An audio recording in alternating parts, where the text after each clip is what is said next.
Kawasaki KD80, just kick it.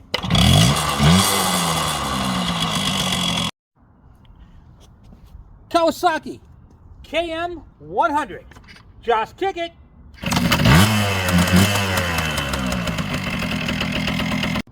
Kawasaki KE100, just kick it.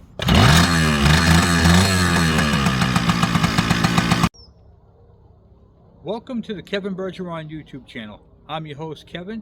If you like working on vintage two-strokes and how-to videos, I'm your guy. So welcome. And if you guys could do me one other favor, is hit the thumbs up, and don't forget to hit the subscribe button and the bell icon, so when I post a video, you don't miss out. I'll talk to you guys later. Let's get crack-a-lackin'.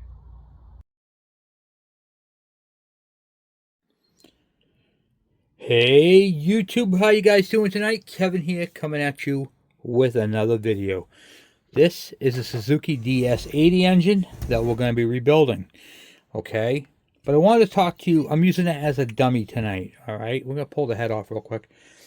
This is the one that has the bad crank bearings. My Suzuki DS80 I got because the carburetor wasn't sitting fully installed here. It was actually out and was sucking air right there. But tonight I want to talk to you guys about compression, okay?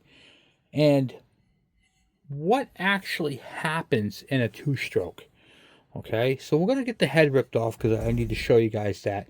And then we'll talk about the what we call primary and secondary compression. And you're like, what? What the hell are you talking about? What does that even mean? And I'm going to show you exactly what I mean by that, because sometimes you can take your cylinder head off, and I always tell people, pop your cylinder head off and take a look at your cylinder and see if there's any scoring, okay? And yeah, because it was like, oh, I had this one person say to me, Kevin, my cylinder looks mint, nothing wrong with it. I did what you said. I took the exhaust off and I flipped it up. And I looked at the piston rings through the exhaust port, which you can see right here. Okay, let me see if I can blow it up for you. Okay, right there, and I bring it up. Okay, and he goes, there's absolutely no scoring on my cylinder. It's mint. Okay, so I said, okay, all right, because that's how you check your rings. You take your exhaust manifold off, or your header pipe, and then you look inside there and see the rings. And then I say, you know, you could take a tiny little screwdriver, Phillips or flathead, and you just gently push on the ring. And if it springs back, well, the ring's not stuck. Okay? So he had very little compression. The piston was mint. The rings were mint. Everything was mint, except for something. And that's what we're going to get into. So let me get this head ripped off, and I'm going to explain to you guys what primary and secondary compression is.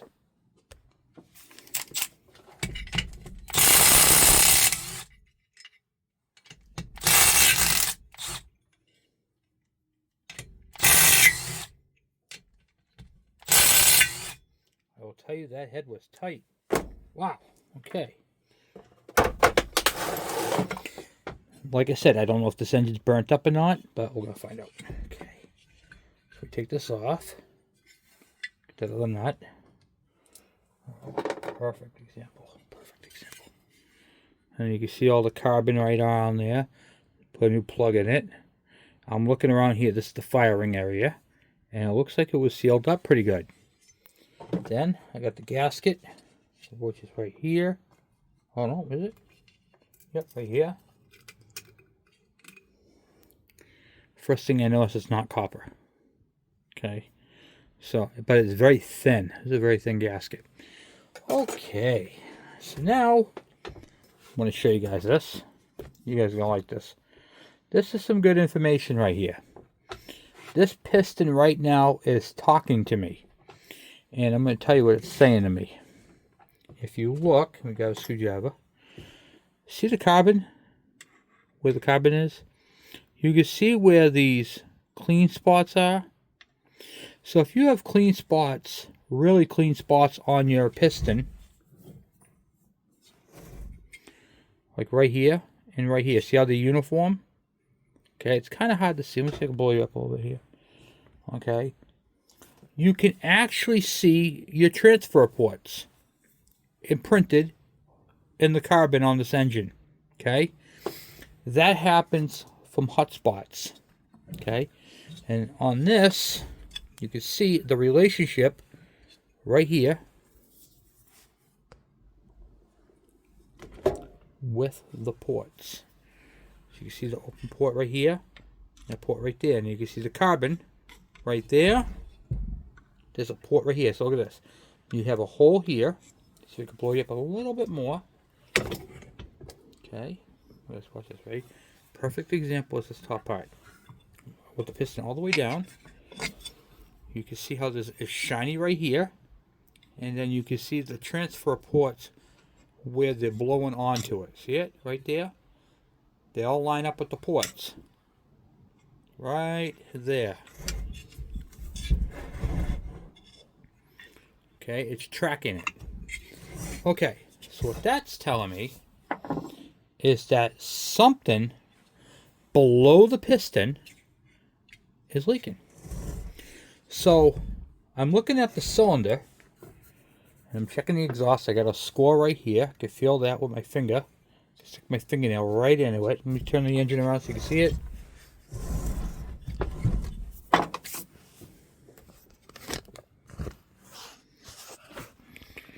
Okay, right there on the exhaust port, there is some scoring right there.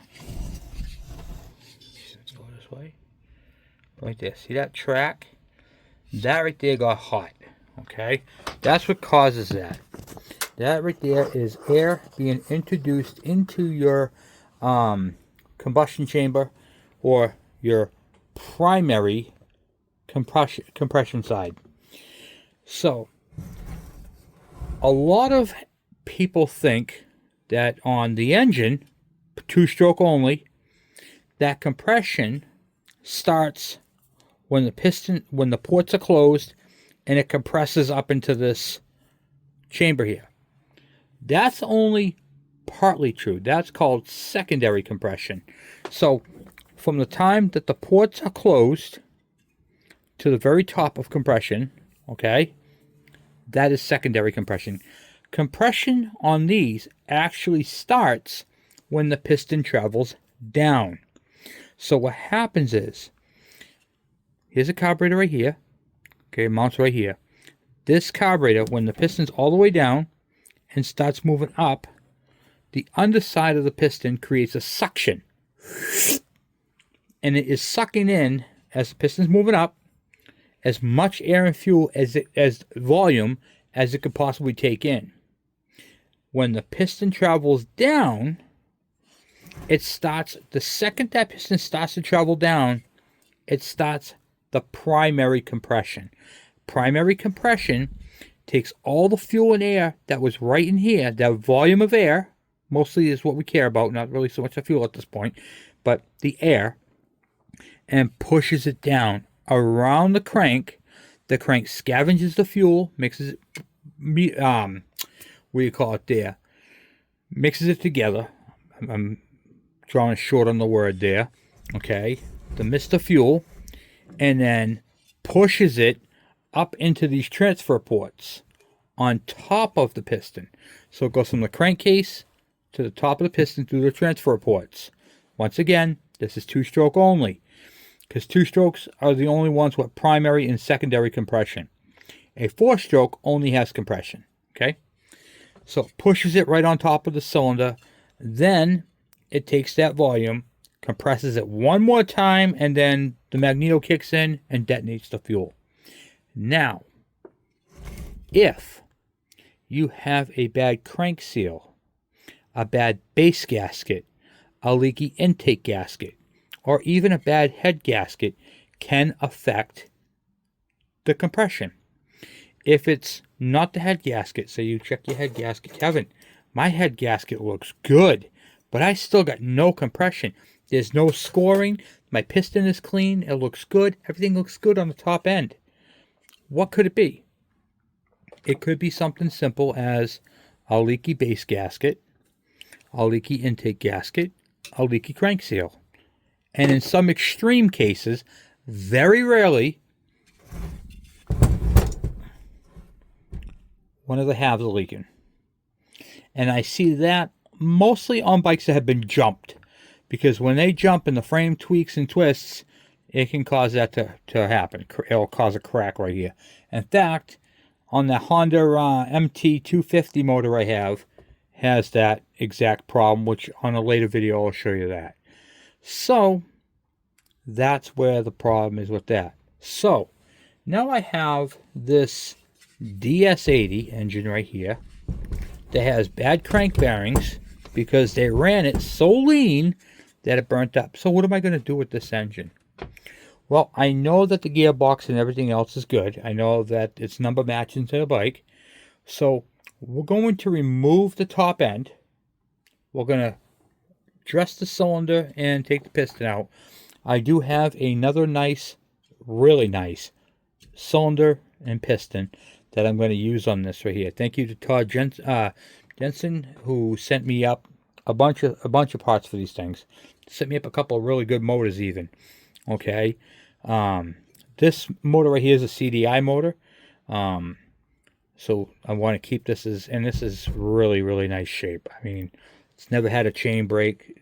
I'm surprised because these teeth are worn out. So it needs a new sprocket. It needs a new chain. But we'll do all that to it. But the wall right here, typically if they roll a chain, it breaks the wall. This thing is in really good shape. There's the automatic oiler. Everything is in excellent shape. The splines are good. The kickstart is good. So yeah. But and also too, if you look at the inside of the piston through the intake port, these are your windows of opportunity. You can't do this with a 4-stroke. Okay, you can literally see the piston already. See if I can do. Hold on, let me move you in a better position here. See the piston. There we go, right there. Yeah, you can see the piston move up and down, and you can see the transfer port right there was fully open, and now it's sucking in the fuel and air. So that opened up. You're getting full blow right into that engine, which is absolutely insane. So instead of having a rotary valve or reed valve, no, it has no reeds. Like, yeah, how does that work? The piston is actually the valve. So in this case right here, the piston skirt closes off the port, and that's how it does it.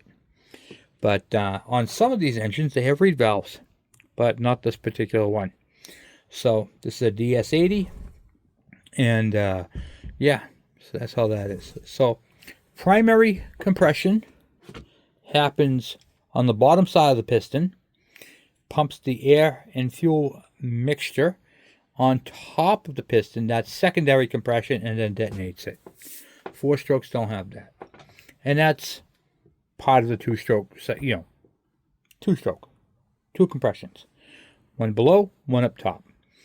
And when you put the gauge onto the onto your cylinder head right here, you're not just reading the compression from here to here, you know, from this volume right here.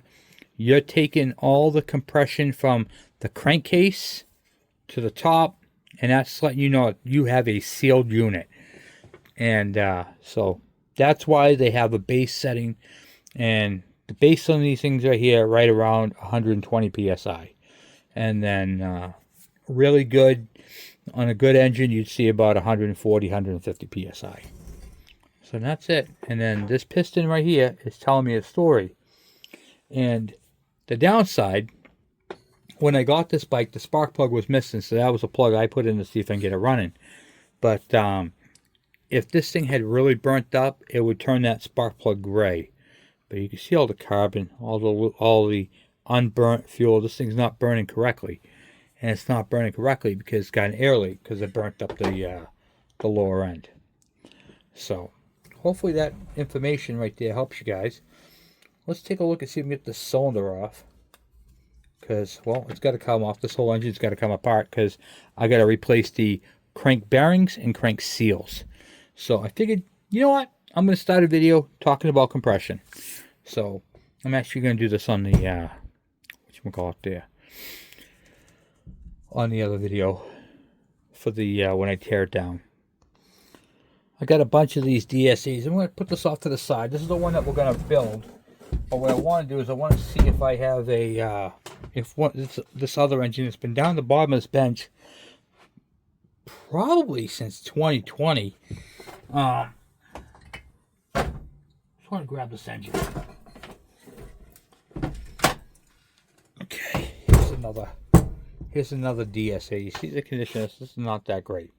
This is one that's just been kicking around, and it's just beat. But I don't ever recall having this thing apart. Is it seized? Yep, nope, it turns. Okay, so it definitely turns. Okay, and this side of the cylinder right here, when I look inside here, looks pretty good. What's the exhaust side look like? Yeah, this is nice and clean. Let's take the cylinder head off this engine and see what we're looking at. Now, the head that I pulled off this DS80, this one right here can go back on. This is a good head. No broken fins, and it works good. And I get a lot of questions like, how come it's like this? And I'll tell you why, and this is a really stupid idea. I don't like it at all. But this is where the expansion chamber comes. And it's just, I don't like that, because what this does is it has better cooling on one side than the other. All right, I'm going to pause you guys and take these off because that's going to be loud. Okay.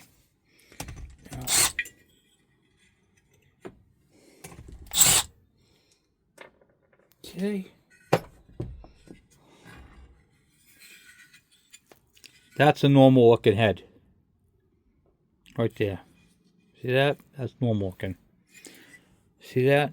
Just got carbon. I'll show you the difference. So let's compare these two. See all that right there? All that debris that's on there? Okay. That's a troubled head. That right there is a clean head. This is a better head. Well, not bad. It just needs to be cleaned up. Okay. All right. Now, let's see here.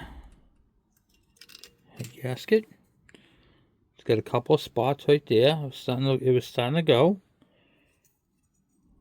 Firing. See how here's the fire ring right here, and then how it's blown out. Not blown out, but it's starting to. The gases were starting to leak past. This right here, this head gasket right here was due for. This thing was due for some maintenance, and that should have been torqued down. I know I paused you when I took the screws out, the nuts off, but they weren't really tight. So there we go. So there's that. So the head gasket is still used. It can be cleaned, but we're going to replace it. Okay, so now what I'm looking for is integrity. So let's push this down as far as down as we can get, and we're going to inspect the cylinder, which this cylinder is absolutely mint.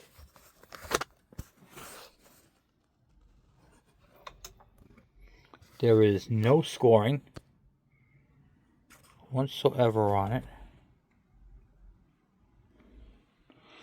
No witness marks on the pistons. On the piston, I should say. Look at that. That thing is mint. Okay, so. Okay, I don't know if I was recording or not. I didn't get to see, so I'm just going to go back over what I said, and then I'll edit that out if I have to. Okay, so I checked the cylinder in here. There is absolutely no scoring. The cylinder is nice and smooth. There's no witness marks on the top of the piston. And there is no broken fins. That's my test. I want to make sure there's no broken fins. No, everything looks good all the way around. Let's see if it has any broken exhaust bolts. Nope, they're all there. Threads look decent. This is all good. The exhaust gasket's even still there. So we'll have to get that out there. I find it's easy to pop them off while it's while the engine's all together. There we go. An exhaust gasket. Right there. Boom, boom, boom. Threads look good. No problems there. No breaks, no cracks. It is missing a couple of these rubbers, but we could take those off, the dampeners off that. Someone asked me what those were, and when the air passes through these coolant fins, sometimes it makes sounds. Also, the harmonics of the engine can actually cause these things to crack. These rubber dampeners prevent that from happening. So it just takes a lot of the ching ching ching ching away from when the exhaust happens. It takes that sound away. It dampens it. If you don't have those, the engine can get noisy. They basically just keep it quieter. That's all. That's all they're there for. It's like a muffler. All right, now let's see if we can get that cylinder off without killing anything here. I got two nuts in the back. Okay, and then hopefully it comes off without trouble. Some of these give you a hard time. That paper gasket can be hard to tear. Let me tell you that. But it's pretty neat if I can get this off.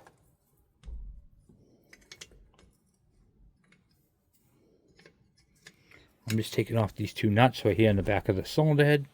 Not the head, but the cylinder. I'll be right back. Okay, so I got the two nuts off the back, and I think this is going to be a bear to take off. So this is held on with 4 head bolts, 2 bolts in the back, and then you'd think it would just lift off, you know. Sometimes it does, sometimes they don't. I like to see if I can do it with the piston, but nope. So that makes it a little difficult there. And then there is right here a spot we might be able to pry from. I'll grab a screwdriver, see if I can get this to lift up. Yep, right there. There's like a round spot right here. Stick the screwdriver in there. I was able to break the gasket. Okay, there we go. Just like that. Yep. All right. Now, let's see how bad this thing is. Sorry.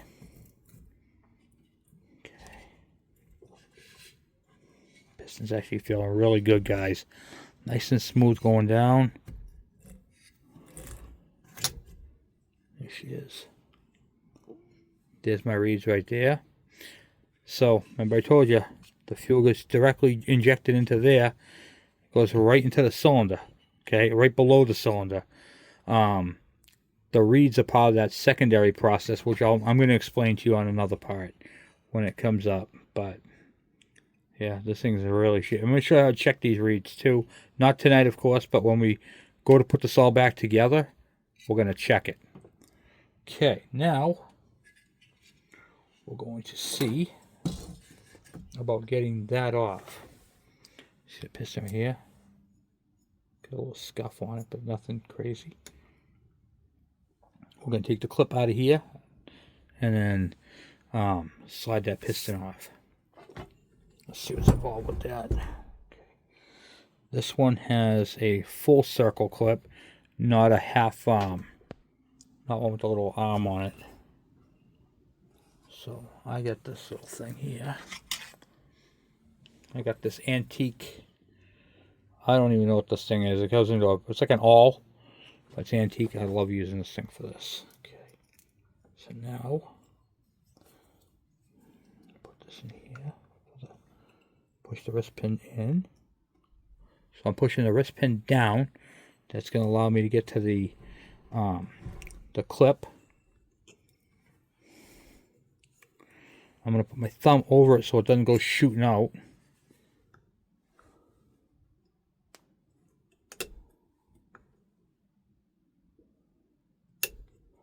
And if you're doing this, you should be wearing eye protection, because this clip right here blasts you in the eye.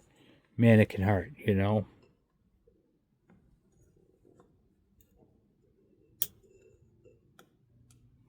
Just go gentle, because you don't want to stab yourself in the finger with this.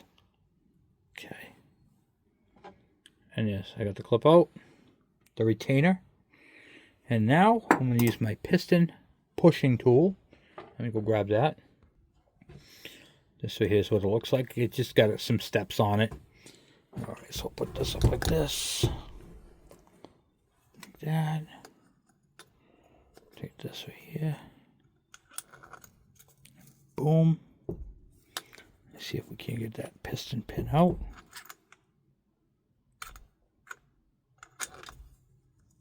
Okay, I'm going to have to tap it.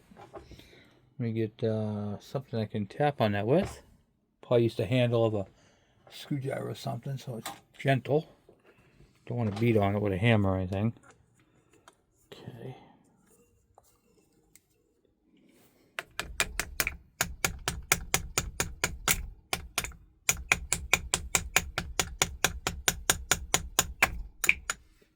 It's going into the hole in the thing. Hold on, give me a minute. You get something a little bit more abrasive. Okay, now, this is my little hammer here.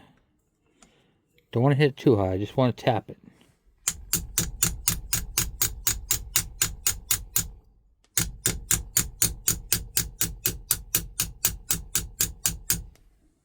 Okay. Some of these feel like they've just been in there for such a long time, you know? Okay.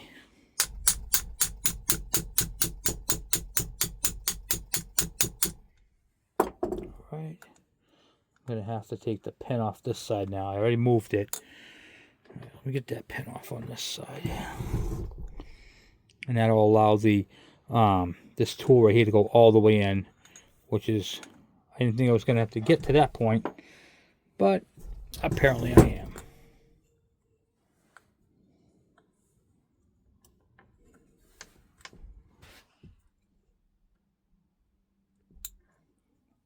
Well, the clips are really in there.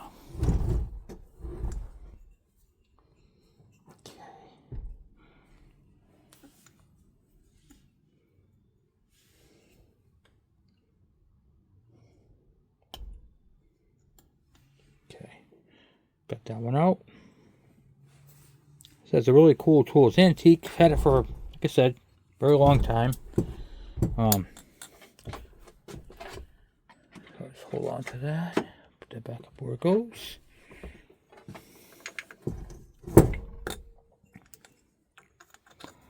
And then we'll tap that out a little bit more. See if we can get it to go.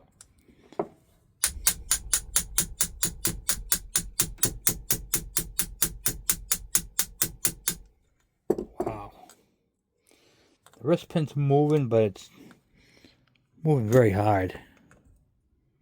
I think my tool might be too big for the hole it's in. Try it this way. Some of these wrist pins, guys, can be a pain in the neck. You can also use a wooden dowel.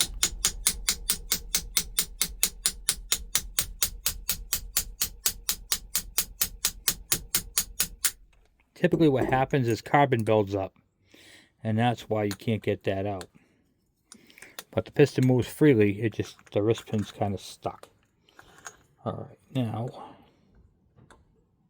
let's see if I can find a bolt I can use in there and drive it out with that. Be right back. Okay, I put an Allen head bolt inside here, and then it gives me something I can drive on. I think you see that now. Let me blow you up a little bit. Okay. I need to get a camera guy here. So now I can drive that in a little bit more with this. Okay.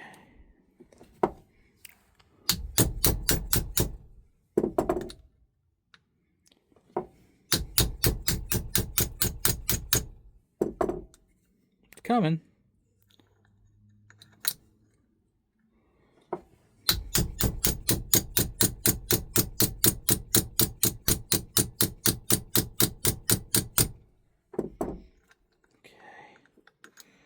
Wow, that thing is really in there. Dang.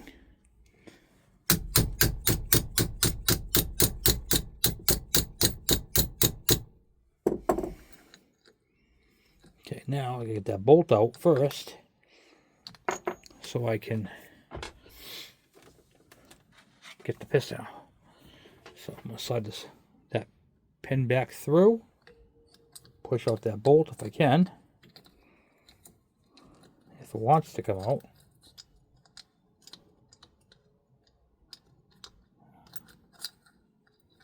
Okay, so there's a bolt right there I used. Allen head. Okay. And there we are. See the carbon on the bottom? this right here was starting to have a low, what causes that carbon right there is air being introduced to the bottom. So this thing had something going on with the primary compression. You see the carbon up inside there? That's because when this thing's pushing down, it's pushing the fuel and air mix up the, what do you call it, transfer ports. So this thing was having an issue. So there's like one scuff right there, but you can't even put your finger in it. And then the exhaust side looks good. See, I'm starting to see some carbon. So this right here could have been from bad, poor fuel oil mix quality or low octane fuel. The higher the octane, the better off you are. High octane on a two-stroke engine, even if you got like 96 or 93, anything like that would really help these engines stay clean and run cooler. The lower the octane, the more they don't like it. So, and more carbon can build up and the rings can get stuck. So, there we go. So this is a Suzuki DS80 piston. So, what do you call it there? Yeah, it's pretty neat. So, alright, so now we have a good cylinder and piston. They just need to be cleaned up. And we have right here, you see all the old oil mix that was in the crankcase right here. And it feels alright. It was seasoned up. So from the looks of this, see how the this side right here is dirty? And actually they both are. So this right here, when you start to see blackening on your what do you call it there, crankshaft, that right there is a good sign of a bad crank seal. So that's sucking air right through there. Yep. And this is a very dried out wrist pin bearing. But yeah, that right there, when you see that right there is a tall tale sign of that. Bad crank seals right there. Boom. Okay, so now this engine right here is still a good engine. It's definitely viable to, whatchamacallit there, to rebuild. It's got a lot of good parts on it. Typically, on these side covers right here, the this ear is broken off, so it's got a good ear. It's got a good Kickstarter. It's complete. It's even got the oil pump on it and all the hardware for the gear. So, this is a good engine. So I'm going to hold on to that. I'll put it in a box and someday get around to rebuilding it. So we've got a good, what do you call it, shifter. Just needs to be straightened out a little bit. Not a big deal. We'll save that for the other one. But yeah, I mean, the shafts are looking good. The crank is good. The seals right there is one crank seal here. And then on this one, it's inboard. So you literally got to split the case to get to it, which we'll be doing on the other motor. And I know what you guys are going to be asking, and the answer is absolutely not. But I'm going to show you guys so you guys get the idea of it. So this is the Suzuki DS80 piston, and it looks very close to the Kawasaki KD80. But they are different. You can see how one's longer than the other. This is a good piston right here. It's got just a couple little scuffs on it, but nothing you can put your finger in. But this one right here, you can see it's got the rings on it, is actually, it looks very close on camera, but when you put them up together, that's how much sticks out. So they are not interchangeable. You can't use the rings from the DS80 on the KD80. They are two different animals. So I am working on seeing if I can locate some rings. I'm sure there is a chainsaw with this diameter piston that we can grab some rings out of. But once again, I'm still working on that process. Okay.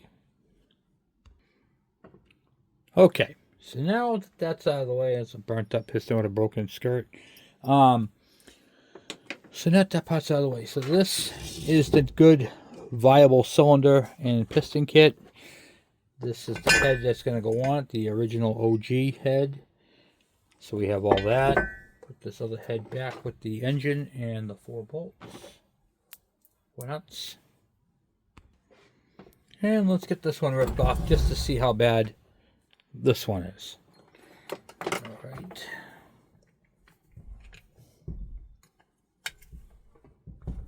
Okay. Go loose. Okay.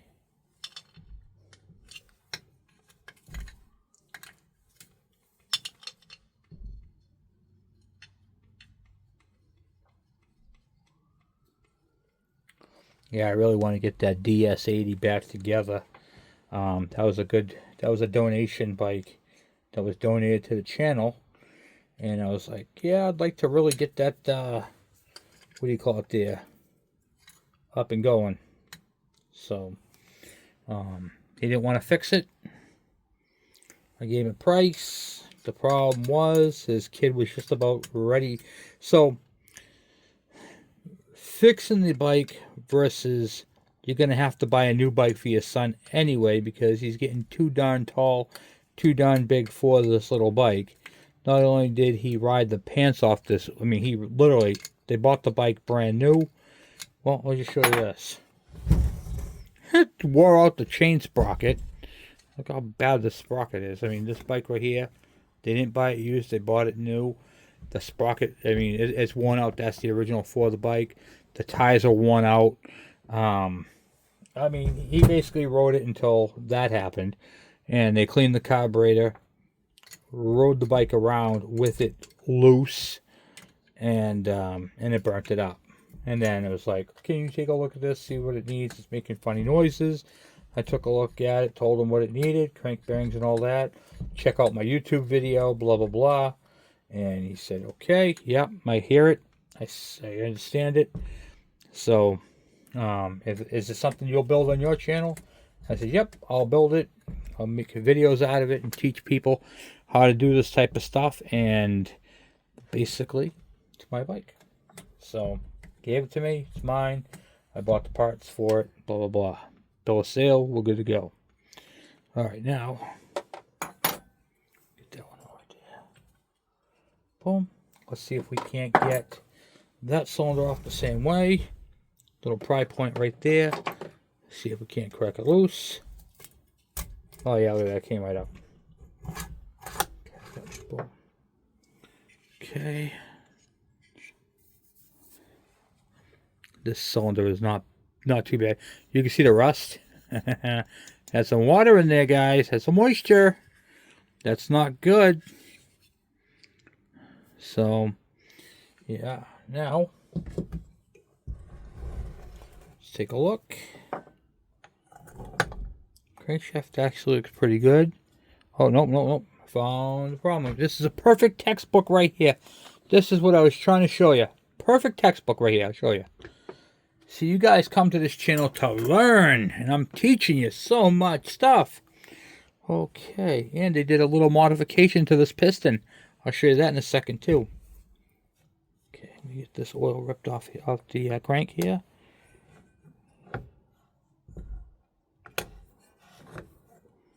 Okay. You guys want to learn? I'm going to teach you. Okay, now, blowing you up. Okay. So, I can tell you right here, see how clean this side is compared to this side? See how it's all that black stuff? This was the seal that was blown. Also means that this most likely is the bearing that's bad is on this side, that noise. So you can see by the crankshaft counterweights, it's all black, it's burnt. Right there, so it's burnt. We'll clean the other side right there. One side's shiny, one side's burnt. Hopefully the camera's picking that up. Yeah, right here. One side's shiny, one side's burnt. And that right there is how you can tell which side is giving you the issue, what cranks you. You're going to replace them both together anyway. But it's really nice to see that because now you know. You see the witness marks. Okay, you can see the carbon around the bottom part of the piston here on both sides. right here. And this piston has 2 holes drilled in it right there. Does anybody know what those 2 holes are for? I'll give you a couple minutes, and then I'm going to show you what they're for. These 2 holes right here are very important. Very important. So if you look right on this right here, is the intake side right here. That's the intake side of the piston. And if you look on the intake side right here, you're going to see this wall right here. Well, what happens is, where that wall is thin, it creates a lot of heat. Okay? What they did was they drilled 2 holes. I wonder if the other piston has them, because if it doesn't, I'm going to put those in, and it's a good, I'll show you this. See here, let me grab the other piston out of that. Yeah, see this one here. This piston doesn't have those. There's no holes. No holes. Okay? Those holes were drilled on there. So what happens is, as the crankshaft is spraying up the fuel and oil mix, it shoots a little bit out of those 2 holes from the backside when it goes down for primary compression. Okay? And it lubricates and cools the cylinder in that location. And that coolant actually spreads out from not just here, but when it squirts out, it covers that skirt. So that's what those 2 holes are for. They're oil holes. And I will be putting those back in on the other piston. So something cool, and I'm glad I got to show you that. And on the other engine, as you saw, both counterweights are blacked, and because both sides are leaking. This engine right here is leaking on this side over here. So that's great. That's good stuff right there, guys. Now you're learning how to autopsy an engine and how they fully work. So that's super cool. Yeah, I mean, this thing right here didn't run that long with it, because you can see that there's no discoloration on the crankshaft. And does this mean I need a new crankshaft? Absolutely not. This crankshaft is perfectly fine. There is nothing wrong with that. This could be a Wiseco piston too, because these rings look a little smaller. But we'll clean it up and check it out. Sometimes they're bored out, sometimes they're not. And I see that circle right in the center there. I don't know. It could be an aftermarket piston. Let me see. Let me compare it to the other one that I know is factory. Yeah, see, this one's just got a crust on it, a dome. So this could be an aftermarket piston, guys. Very well could be. This might not be its first rendezvous with a whatchamacallit there, with a an air leak. Oh yeah, it's got a number across the top of it. Right there, look at that. Yeah, it's a Wiseco. There's a number stamped right into it. So that's what those holes are from Wiseco.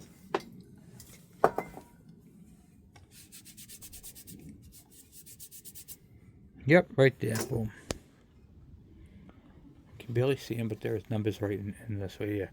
So this is the Wiseco piston. Is the arrow to go up. So, and that's what they put the holes in factory.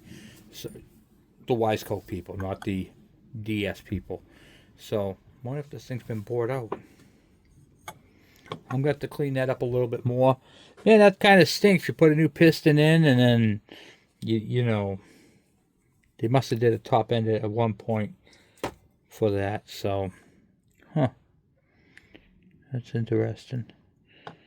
Well, that's pretty good to see. So, typically, when you see that crown right there, there's a circle in the center, that's a sure sign it's been replaced. It's a an aftermarket piston. Most pistons are just a smooth crown right over the top, nice little dome to them. This one right here has got the little bump in the middle. So, and it's got the perfect injector holes. So, and the exhaust side right there is not all scored up either. So this is actually still a good piston. Just needs to be cleaned up. A lot of carbon on it though. Bet you any amount of money we can clean that up. Let's see if we can get this piston off. Because this is really pissing me off. Get it? Pissing me off. Okay. Alright. Yeah, definitely Wiseco. Alright, so this thing's going to basically fall out. Where is my pick? Here it is. Let's see if I can get this down. Push. I'm just basically pushing the wrist pin down so I can get under the hook, under the pin, the clip I mean.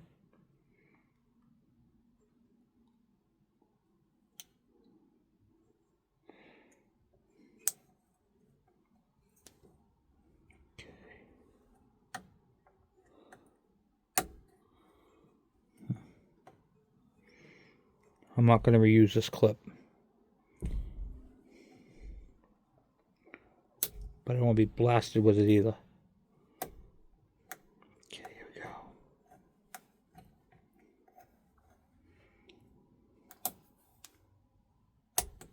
Yeah, the stuff you can learn on YouTube. Yeah, these are really in there. God. You can also order just the clips too if you wanted to. So you want to be careful. You don't want to hurt the piston. This thing is just bending all the heck. I'm leaking oil out too.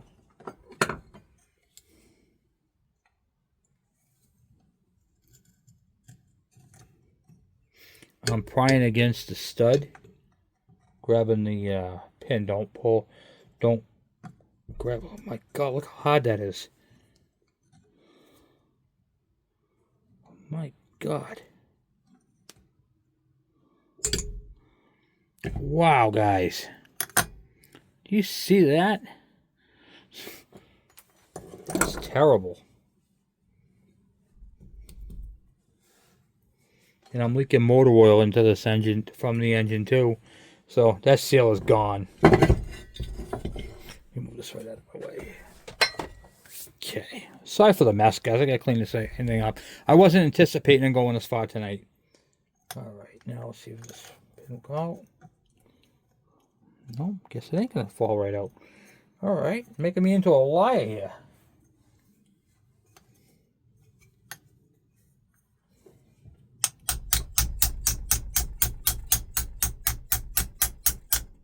Wow.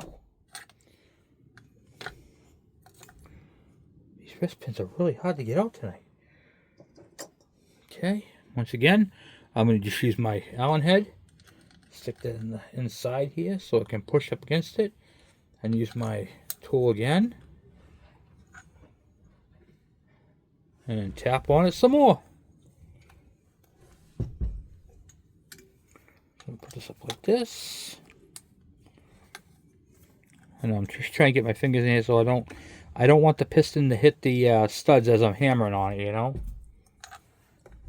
And I'm trying to do it while I'm out of the way of the camera so you guys don't block your view.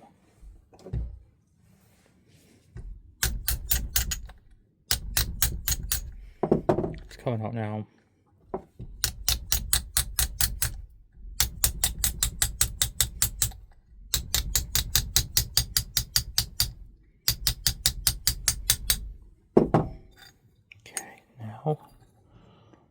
See if I can't get the bolt back out of it.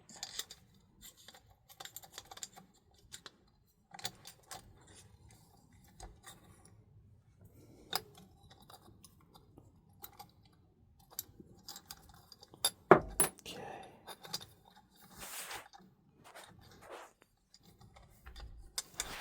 Might have to tip it on its side. Okay.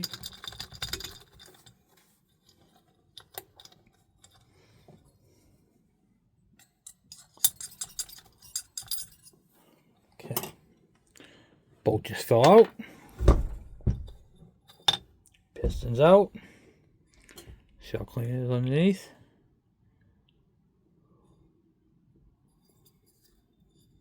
Yeah, it's not a bad piston. Oh, we have ring damage, guys. Look at that. So this piston is no good. No good at all. Wow, look at that. Had a little bit of a problem there. Alright, well, maybe that sucks. See if we can get that top ring off. See, this is why we do autopsies. To find out what's going on with these engines.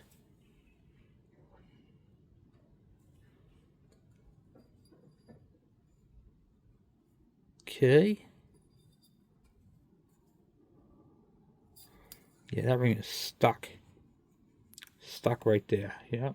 Yeah, I'm pulling on that. That thing is stuck right there. Look at that. Look at how bad that is. Boom. It's just right into the aluminum. So this piston is junk, but we got to keep it because it has that information on there. So we'll clean that up and see what it says for a number. And then we can translate it and see if it's a factory number or an aftermarket. Oh, I mean, no, it's an aftermarket number, but I mean, what size is it? Is it standard bore? Is it oversized? Okay, I just cleaned it up a little bit, and you can see the number right there, 456. Looks like MO4 900, and then 666E, or E9999. I think it goes this way though. So I'll look up that number, and then I'll reorder that piston right there, because heck, if I can just replace this piston with a Wiseco one, it has those right there, this will be pretty good. Doesn't look like from the bottom side like it had much runtime, that's for sure. Look how clean that thing is underneath. It's kind of a shame that that happened, but I mean, it is what it is. If it wasn't assembled correctly, or there was some debris in there, but who knows? Who knows? So that's something that it looks like. Where was it positioned? So here's the exhaust. So this is the nope, I'm sorry, I think this was in backwards. The arrow's supposed to face the exhaust, correct? So if the arrow faces the exhaust, and I think that's what happened. I think that's what caused the damage, guys.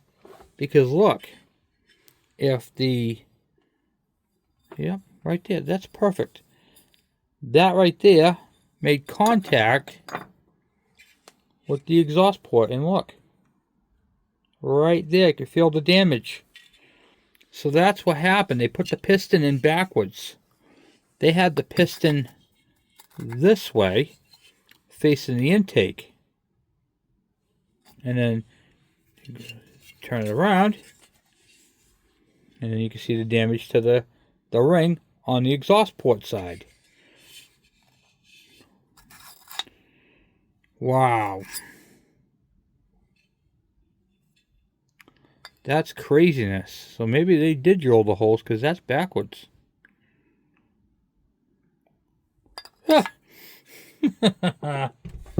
That's nuts. So, unless it's supposed to be like that on this application, but, well, it is what it is. Can't cry over spilt milk. But, yeah, that's definitely not right. And, yeah. Wrist pin. And you can see how the wrist pin was getting hot, too. So watch this. I want to show you something else that's interesting that I think you'll enjoy. You can always tell hot when they get hot because they change color. So this one right here had a really tight wrist pin. Maybe not on this piston because it flexed nicely, but maybe on the old piston. Because if you look right here, you can see how this top of this rod has been getting hot. But if you flip it up this way, the bottom part is nice and is the same color as the rest of the rod, except for the top, which is cooked. Now, here's the interesting part. We'll look at the old engine.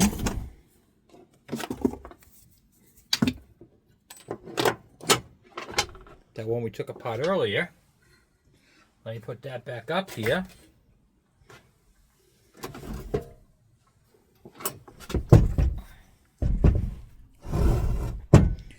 That one has a nice top on the rod, but I believe, nope, this one's nice all the way through. I thought this was cooked down bottom. Well, this rod right here is nice and clean.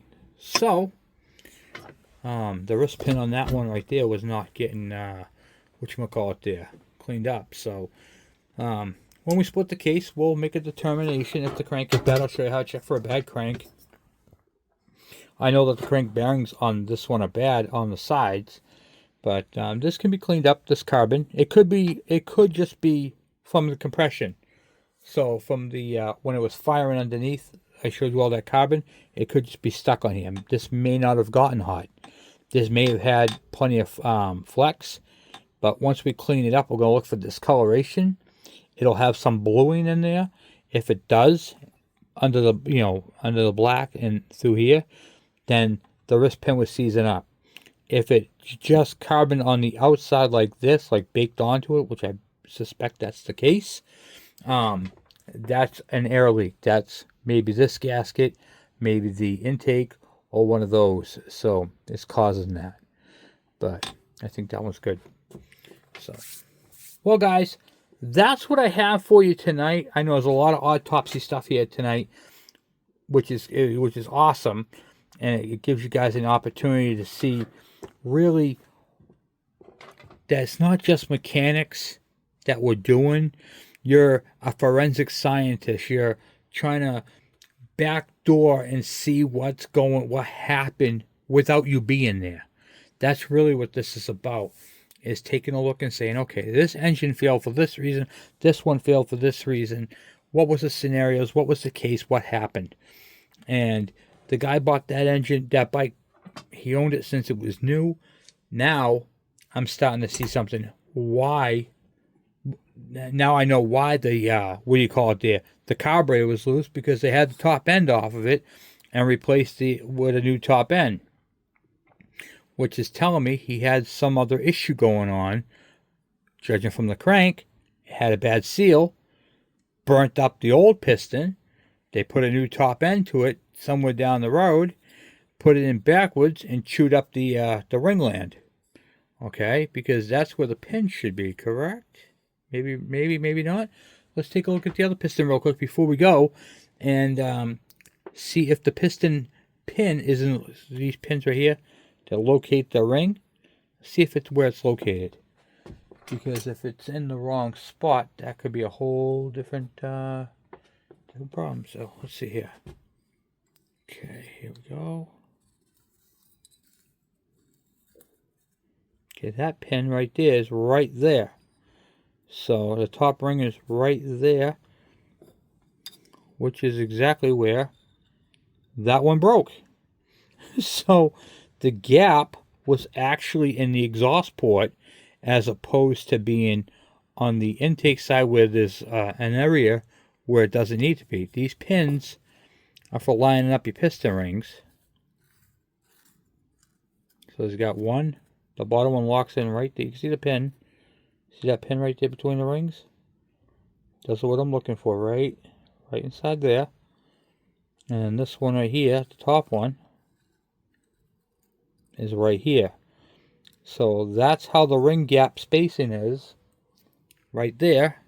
Now I'm going to slide this into a cylinder on the exhaust port side, and you can see,